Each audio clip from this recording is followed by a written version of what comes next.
Hi, this is Derek doing another review for HorrorNerds.com. This time I'm going to be talking about the ultra classic I Spit on Your Grave. Its original title is Day of the Woman, but it's better known as I Spit on Your Grave. There was a remake, which I'll be doing a review on that as well. But let's talk about the original. It was released in 1978 to a couple of screenings, and then it was given a much wider release in 1980. And since then, it has never lived down the hype, the shocking element to it, everything about it. Directed by Miyazaki, written by Miyazaki, who was inspired to write this because he actually helped a rape victim he found crawling out of the bushes on the side of the road, or so he says. He used that story to kind of launch this story to talk about how, I think he really wanted this girl that he had met who had been brutally raped to take revenge. And in the fantasy world of film, anything can happen, I suppose.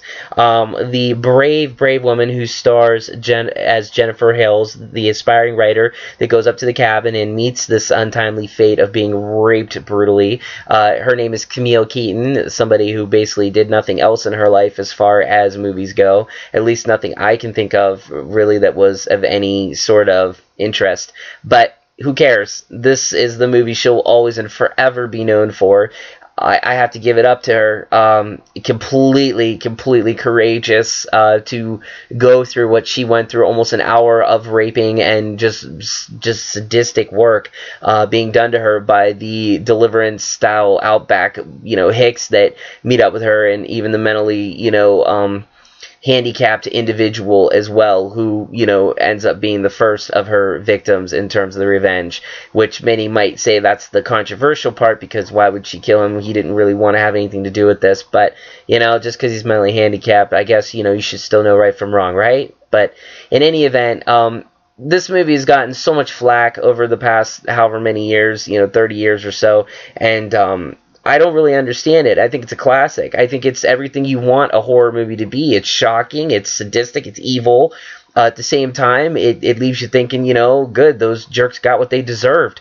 I think at the same time, when you take a movie like this, you are going to raise some eyebrows. And back then, that's when it raised eyebrows the most, because, media was admittedly a lot softer in terms of what they would possibly accept on the screen. You had to know somebody, basically, to get anything on the screen that was of question. And, today, this movie you wouldn't even blink an eye at, because we have seen things since its release that make this movie look like, something a kindergartner would make, for, his teacher.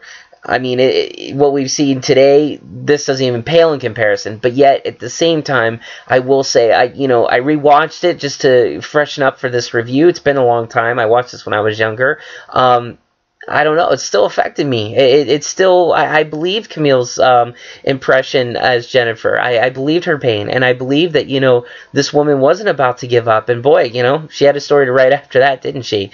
I think that at the same time, I'm a big lover of Asian films, all the Angel Guts movies. Even before this movie came out, I believe there was stuff like the Japanese film Assault, Jack the Ripper, and other movies of that kind. Rape was a very, very common theme over in Japan with the Pinku films of the 70s and stuff. I mean, it was practically a staple of the Pinku genre.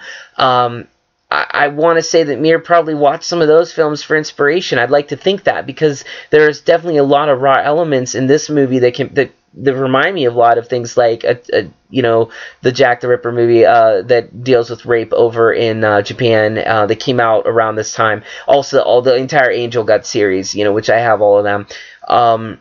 I will say this, if you like this movie, go get those, but at the same time, watch this film. It's essential. It's one of the top 10, probably most ridiculously crazy films in history in terms of, what it brings to the table, simply because, this poor woman was raped. I mean, just put yourself in her shoes, especially if you're a woman watching this review. Can you even imagine, being anally raped, being, brutally sodomized, everything, and then come back and, of course, turn the tables, which I think is every, of course, fantasy indulgence in this matter. But the reality is when people get raped, it isn't really necessarily like this. It never's like this, actually.